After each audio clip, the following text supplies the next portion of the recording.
All right, welcome on board. U.S. Ambassador to Kenya Meg Whitman has resigned after 2 years of duty in the country. In a statement, Whitman announced that she has submitted her resignation to President Biden. Her resignation comes few days after Republican candidate Donald Trump was declared the winner in the concluded U.S. elections. Our reporter Mesh Msimbi with more. The United States Ambassador Meg Whitman has reportedly resigned from her ambassadorial role days after Donald Trump was elected as the 47th President of the United States. While announcing her resignation, Whitman revealed that she had submitted her resignation later to former U.S. President Joe Biden. According to the former U.S. Ambassador to Kenya, it was an honor and privilege to serve the American people by strengthening their partnership with Kenya. In a statement to newsrooms, Whitman revealed that she had submitted her resignation to President Joe Biden. Quote, "Today, I announced to my team at the U.S. Embassy that I submitted my resignation to President Joe Biden."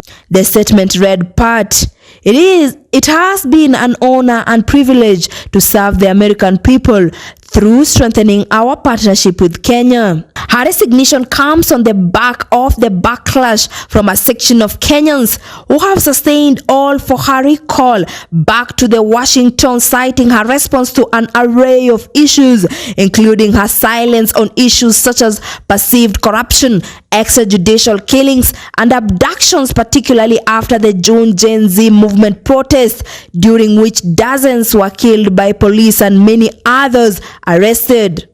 The criticism intensified following Trump's victory over Vice President Kamala Harris, with some on social media calling for Whitman's immediate recall. Quote, "Let her go back home to the U.S. now that it is clear Joe Biden is out," one user wrote on X. Another added, "Meg Whitman should not wait to be recalled. Let her just pack and leave Kenya. She has failed." These sentiments were widely reported in local media.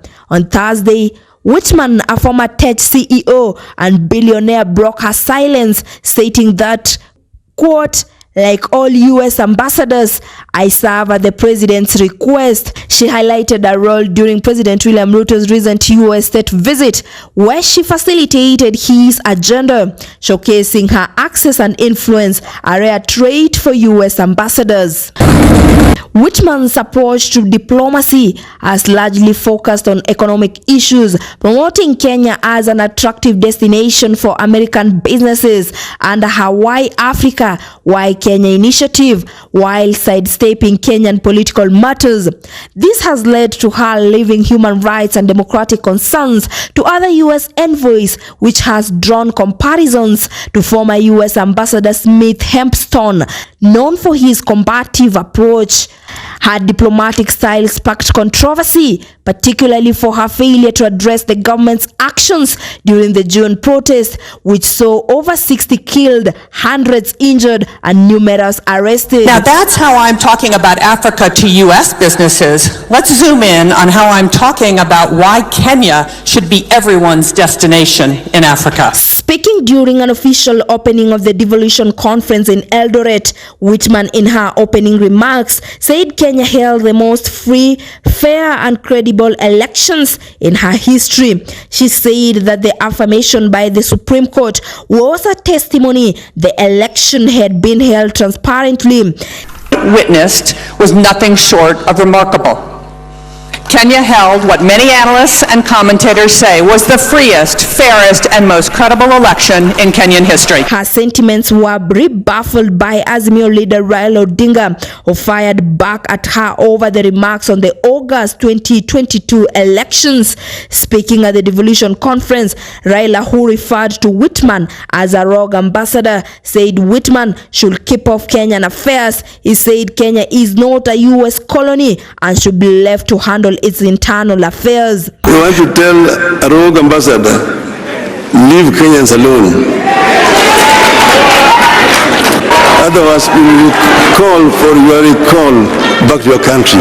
Whitman also responded to calls for her recall, particularly following the election of Donald Trump as the 47th president of the US, with a growing online campaign under the hashtag Recall Meg Whitman. Some Kenyans, including political leaders, criticized her perceived interference with Kenya's domestic affairs, while others supported her efforts in strengthening US-Kenya relations. Azimio la Umoja One Kenya principal Eugene Wamalwa said the incoming Trump administration must look into what he called possible underhand financial dealings in support of Kenya Haiti mission. So far, Kenya and Jamaica are the only countries to have sent officers to the troubled Caribbean nation. While we are taking away our officers over 10,000 kilometers away to Haiti to protect Haitians, we have left our women and children unprotected. So we would ask the new president and the new administration in the US to revisit the issue of Haiti, to cancel that mission, to actually ensure that the mission that is US and Kenyan led is cancelled and a UN-led mission is put in place. President William Ruto had announced that an additional 600 police officers undergoing training will be deployed to Haiti as part of the multinational security support mission. Mumefanya kazi ya maajabu. Na Kenya leader Martha Karua said the Trump administration need to defund the Haiti mission and deploy a non-partisan ambassador to Kenya. Kini tunaweza peleka mahali pengine. The ambassador's resignation comes just weeks before the inauguration of a new US president in January 2025. Make America great again. For Maisha Prime, Maisha Television, I'm Mesh Msimbi.